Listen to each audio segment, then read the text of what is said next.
With Kate Parkinson. Kate, what is the latest from there?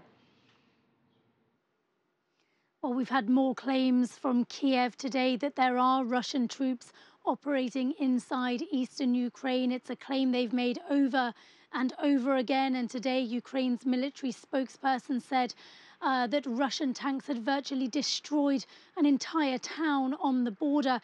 He said that the tanks had come in, fired upon almost every house, and basically completely flattened this town. He didn't provide any evidence, nor did he say when this alleged incident had taken place.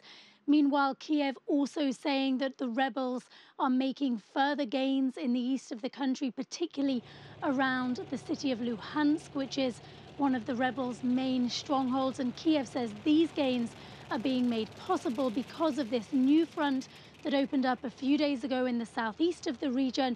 And that front opened up, at least Kiev alleges, because the rebels are getting help from Russian forces. Okay, do we have an update on the Ukrainian forces who were surrounded there by the rebel fighters? Well, yes, this is a result, really, of the huge counteroffensive that the rebels have launched this week. There are a number of towns around the region where Ukrainian forces have become surrounded by rebel forces. One of the towns, a small town called Ilovaisk, not too far from Donetsk, where I am now, an agreement had been reached between the rival groups to allow the Ukrainian forces who were trapped within the town to retreat.